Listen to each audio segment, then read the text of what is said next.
सर्वम शिवमयम शिवनंता शिव कृपानंता। गत दुটো ভিডিওতে আমরা দেবগুরু বৃহস্পতিকে নিয়ে আলোচনা করেছি, কারণ বৃহস্পতির ভূমিকা, বৃহস্পতির প্রেজেন্স এখন অত্যন্ত গুরুত্বপূর্ণ।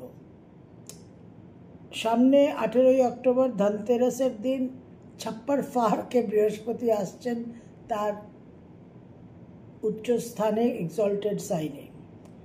এখন আমি আগেও যেটা উল্লেখ করেছি যে পুরো ইন্টারনেট জুড়ে, গুগল, ফেসবুক, ইনস্টা, ইউটিউব জুড়ে শুধু বৃহস্পতির কর্কট রাশিতে ফলাফল নিয়ে আমরা নানান বক্তব্য শুনব এবং সব কিছু দেখব। কিন্তু 2025 থেকে 2032 এই যে পিরিয়ডটা, এই সময়, এই পর্বে দেবগুরু বৃহস্পতির যে অতিচার গতি, তার জন্য বিশেষ কিছু টেরেস্ট্রিয়াল সেলেস্টিয়াল শিফটস হতে চলেছে, পরিবর্তন হতে চলেছে। যে পরিবর্তনকে যদি আমাদের হ্যান্ডেল করতে হয়, তাহলে আমাদের কিছু প্রস্তুতি, কিছু প্রশিক্ষণের প্রয়োজনীয়তা আছে। 2019-এর 26শে ডিসেম্বরে যে পূর্ণগ্রাস সূর্যগ্রহণ হয়েছিল, তার আগে আমি সুনামি ইন দ্য স্কাই নিয়ে যে বক্তব্য রেখেছিলাম যে ভিডিওতে, তাতে আমি এই কথাটা বলেছিলাম যে 2020-তে এমন কিছু এনার্জি আসছে, ধ্বংসাত্মক বিস্ফোরক এনার্জি আসছে, তাতে অসংখ্য অসংখ্য মানুষ ধ্বংসের একটা লীলা দেখবেন, জীবনে ধ্বংস অনুভব করবেন। ঠিক সেই রকম এই 2025 থেকে শুরু হয়ে এবং গ্লোবালি সারা বিশ্বে আমরা সেই মেজাজ, সেই এনার্জিটা দেখতে পাচ্ছি। তো এখন এই বৃহস্পতির যে মুভমেন্ট, এই মুভমেন্টের কারণে যে টার্বুলেন্সগুলো হবে, যে পরিস্থিতিগুলো তৈরি হবে, সেই পরিস্থিতিতে আমরা যাতে নিজেরা সঠিকভাবে টিকে থাকতে পারি, তার জন্য আমাদের প্রস্তুতি দরকার।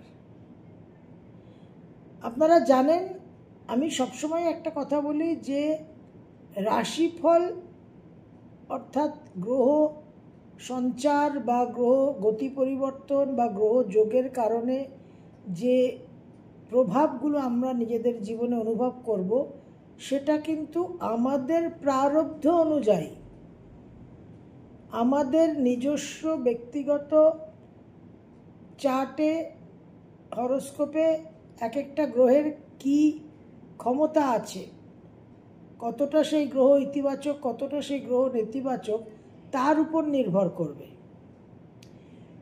তো যেটা দুর্বল তাকে আমার সক্ষমতা প্রদান করতে হবে, যে গ্রহ সক্ষম, বলশালী, তাকে আমার মেনটেন করতে হবে এবং তার বল ক্ষমতা বৃদ্ধি করতে হবে। এখন অবশ্যই একটা গ্রহের সঞ্চার হলে, একটা গ্রহের গতি পরিবর্তন হলে, বা দুটো বা একাধিক গ্রহের সংযোগ হলে কি প্রভাব হবে, আমার জীবনে কি হতে চলেছে, সেগুলোকে আমরা জানব, সেগুলোকে আমরা অস্বীকার করব না।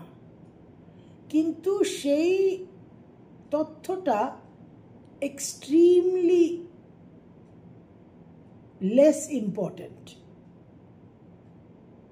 কারণ আমার ওই রেজাল্ট, গুড অর ব্যাড, একইভাবে কন্টিনিউ হতে থাকবে যতক্ষণ না আমি সেখানে কোনো হস্তক্ষেপ করব, অ্যাকর্ডিং টু নিউটনস থার্ড ল।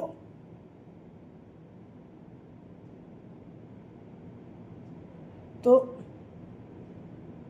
যা রেজাল্ট পাচ্ছি সেটাই পাবো,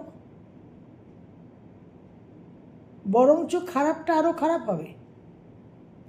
সুতরাং এখন আমাদের বুঝতে হবে, এই আগামী 2032 অবধি বৃহস্পতির গুরুত্বটা এতটা বেশি যে বৃহস্পতিকে যদি আমরা সংস্কার না করি, বৃহস্পতির ট্রানজিটকে যদি আমরা সঠিকভাবে না বুঝি, তাহলে কিন্তু আমাদের কপালে অসীম দুঃখ আছে। আমাকে জানতে হবে যে আমি কি পেতে পারি। আপনি একটা শপিং করতে যাচ্ছেন, আপনার একটা মলে যাবেন, একটা মার্কেটে যাবেন, একটা ডিপার্টমেন্টাল স্টোরে যাবেন, সেখানে কি পাবেন, কি পেতে পারেন, সেটা তো আপনাকে জানতে হবে। বিভিন্ন খাদ্য যে আমরা গ্রহণ করি, তো কোন খাদ্যে, কোন তরকারিতে, কোন মাছে, কোন প্রোটিনে কি নিউট্রিয়েন্টস আমরা পাচ্ছি, সেগুলো তো আমাদের জানতে হবে। ঠিক সেই রকম এই বৃহস্পতিকে নিয়ে আমাদের কিন্তু কিছু এক্সটেন্সিভ, খুব বিস্তারিত আলোচনার প্রয়োজন আছে। এবং মোস্ট ইম্পর্টেন্টলি এখন যেটা একদম হেডলাইন্স, সেটা হচ্ছে এক্সপ্যানশন অফ কনসিয়াসনেস। আমরা দুটো ভিডিওতে নানান বিষয়ে আলোচনা করেছি যে বৃহস্পতির মতো হতে হবে, we have to behave like Jupiter, we have to become like Jupiter। আমাদের বৃহস্পতির যে ধর্ম আর মোক্ষ, পুরুষার্থের আধিপত্য, অধিকার, সেই জায়গাগুলো আমাদের জানতে বুঝতে হবে। সরলীকরণ, লঘুকরণ করে একদম খুব ওই রেজাল্ট লেভেলে আমার কি হবে, আমি কি পাবো, ওই লেভেলে চিন্তাভাবনা না করে বটম আপ অ্যাপ্রোচ থেকে একটু আমাদের আপগ্রেড করতে হবে নিজেদের। আমাদের একটুখানি এই টোটাল বৃহস্পতির যে পাওয়ার অফ এক্সপ্যানশন, যে বৃহস্পতি আমাদের জীবনে অ্যাক্টিভ হলে, জাগ্রত হলে আমরা যে অসীম ক্ষমতার অধিকারী হতে পারি। Excuse me. এই যে planet of abundance, expansion, lakh বলছি আমরা, প্রসপেরিটি বলছি, ব্লেসিংস বলছি, দৈব কৃপা বলছি। অর্থাৎ কি, আমার জীবনে দুঃখ, কষ্ট, ক্লেশ, দারিদ্র এইসব হলে তো আর আমি সেটাকে আশীর্বাদ বা ব্লেসিংস বলবো না। আমার জীবনে সব কিছু পজিটিভলি চলবে, কোনো অভাব থাকবে না, সুখ, স্বাচ্ছন্দ্য, সমৃদ্ধি, সুস্বাস্থ্য থাকবে, এক্সকিউজ মি, তবেই আমি বলবো যে হ্যাঁ, I have received divine blessings. তো এই যে বিষয়গুলো, এই বিষয়গুলো নিয়ে আমরা আলোচনা করেছি যে মানব জাতির যে এভলিউশনারি স্টেজ, যে মানুষ পশুর পর এই যে দ্য হিউম্যান ফর্ম, এই হিউম্যান ফর্মের যে নেক্সট গ্রেডটা, তার পোটেনশিয়ালটা, তার বীজটা মানব এই হিউম্যান ফর্মের মধ্যে গেঁথে রেখেছেন ঈশ্বর, সেই আমাদের মূলাধার চক্রে, দ্য স্লিপিং সার্পেন্ট পাওয়ার। এবং সার্পেন্ট এই মেটাফরটা সবসময় প্রজ্ঞা, জ্ঞান, উইজডমের সঙ্গে এবং একটা এক্সট্রিম সেন্সারি স্ট্রং পারসেপশনের সঙ্গে যুক্ত। তো ওই যে আমাদের কুণ্ডলিনী শক্তি, যে কুণ্ডলিনী শক্তি জাগ্রত হলে আমরা অসীম শক্তির, অসীম ক্ষমতার অধিকারী হয়ে যাই, সেই এক্সপ্যানশনটা হলে কি হয় না, আপনার চিন্তন, মনন, ভাবনা, চিন্তা সব কিছু পরিবর্তন হয়ে যায়, কনসিয়াসনেস। তো এই 2025 থেকে 2032 আমাদের যেটা করতে হবে, সেটা হচ্ছে আমাদের চেতনার একটা উত্তরণ ঘটাতে হবে। ঠাকুর বলতেন তোমাদের চৈতন্য হোক। 2020-তে কোভিড এসে একদম এক রাউন্ড সাফাই ঝাড়াই পোছাই করে গেছে। মোটামুটি 2020 থেকে 2022 অবধি। তারপর 3 বছর মোটামুটি স্লো চলেছে। 2025-এ বৃহস্পতি ব্যাট ধরেছেন এবং অতিচার গতি মানে 4-6 মারবেন। আচ্ছা, 4-6 মারলে আনন্দের বিষয় অবশ্যই, কিন্তু সেটা ব্যাটিং টিমের জন্য, ফিল্ডিং টিমের জন্য নয়। যে টিম বল করছে তার জন্য ব্যাটসম্যানের 4-6 দেখে কোনো সুখ নেই। ব্যাটসম্যান যখন স্লগ ওভারে 4-6 মারছে তখন বোলার কাঁদছে। তো এই অতিচার গতির বৃহস্পতি এখন ব্যাট ধরেছে। সুতরাং এখন আমরা অবশ্যই জানবো মেষ থেকে মীন রাশিতে কি হবে, কিন্তু সেইটা জেনে আমার আগামী দিনে কোনো লাভ হবে না। আমাকে এখন 2032-এর জন্য প্রস্তুত হতে হবে। কারণ আমার যদি চেঞ্জ অফ কনসিয়াসনেস না হয়, চেতনা চৈতন্যের বিস্তার এবং প্রসার যদি না হয়, তাহলে কপালে অসীম দুঃখ আছে। এই এক্সপ্যানশন অফ কনসিয়াসনেসটাকে আমাদের বুঝতে হবে। যখন শিশু অবস্থায় আমরা থাকি তখন আমাদের পুতুল খেলা, নানান রকম খেলাধুলো, নানান রকম বিষয়বস্তুতে আমরা আগ্রহী হই। তারপর যখন যৌবন আসে, শৈশব থেকে টিনেজারে গেল, টিনেজারের কিন্তু ইন্টারেস্ট চেঞ্জ হয়। কেন ইন্টারেস্ট চেঞ্জ হয়? কারণ মনের মধ্যে ভালো লাগা না লাগাগুলো পরিবর্তন হচ্ছে। তারপর অ্যাডাল্ট, প্রাপ্তবয়স্ক হচ্ছে, তখন একরকম ভালো লাগা, একরকম জীবনপথ চলা। তারপর একটা সময় গিয়ে মানুষের মিডল এজ হচ্ছে, প্রৌঢ় হচ্ছে, তারপরে বার্ধক্য আসছে। এক একটা জীবনের ফেজে কিন্তু ভেবে দেখুন আপনারা যে মানুষের পুরো লাইফস্টাইলটা কিন্তু পরিবর্তন হয়। কারণ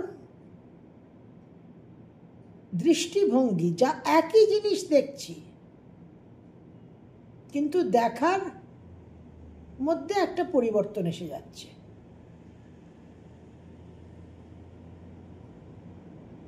দর্শক এক, দর্শন এক, চোখ এক, দৃশ্য এক, কিন্তু কোথায় যেন একটা পরিবর্তন হয়ে গেল। এই যে পরিবর্তনের জায়গাটা, এটাই হচ্ছে কনসিয়াসনেস। এবার এই চেঞ্জ ইন কনসিয়াসনেসটা যতক্ষণ না আমরা আনতে পারবো এবং যতটা কনসিয়াসনেসের আপগ্রেডের প্রয়োজন ততটা, ইটস ভেরি ইম্পর্ট্যান্ট। তা না হলে কিন্তু এখন এটা সেই চার্লস ডারউইনের সার্ভাইভাল অফ দ্য ফিটেস্টের প্রশ্ন আসছে, অ্যাডাপ্টেশন। আমরা যে যতটা নিজেদের তৈরি করতে পারবো, অ্যাডাপ্টেশনটা যার যতটা হবে, তার কিন্তু সার্ভাইভাল চান্সেস ততটাই হবে। এবার এই 2025 থেকে 2032 অবধি যে আমাদের বৃহস্পতির অতিচার গতি, সেই অতিচার গতিকে বুঝতে হলে এবং তাকে মোকাবিলা করতে হলে আমরা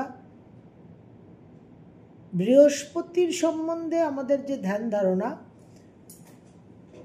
সেটাকে আমরা আরও সুস্পষ্ট করব মঙ্গলের সঙ্গে একটা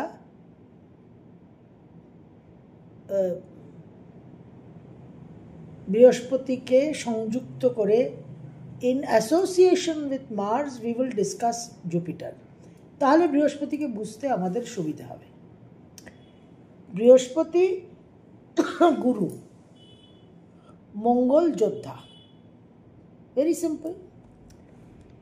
যখন আমরা ভৌমদোষ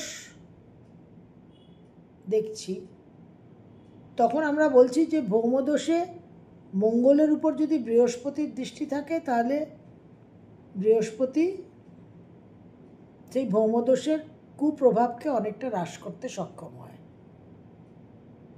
এবং ইন জেনারেল মঙ্গলকে বৃহস্পতি কন্ট্রোল করে নেন। এই যে কনসেপ্টটা, এই কনসেপ্টটাকে একটু আমাদের আরও এক্সপ্যান্ড করে আরও বিস্তারিত করে জানতে হবে। প্রাচীন যুগে যখন রাজারা রাজত্ব করতেন প্রত্যেকটা রাজার রাজত্বে কুলগুরু থাকতেন। এই যে কুলগুরু, এই যে জুপিটার, তিনি সেই রাজত্বের রাজাকে, সেই রাজা মানে অবভিয়াসলি ক্ষত্রিয়, সে যোদ্ধা, এবং সে তার যে রাজত্ব, তার যে ভূমি তার বিস্তার করছে, যুদ্ধ করেই আরও রাজত্বকে বাড়াচ্ছে। তো সেই গুরু রাজার প্রধান পরামর্শদাতা ছিল। এই যে সম্পর্কটা, এই সম্পর্কটা আমাদের বুঝতে হবে। আগামী ভিডিওতে আমরা এই আলোচনাকে আরও এগিয়ে নিয়ে যাব। সর্বম শিবময়ম শিবানন্তা শিবকৃপা আনন্দ।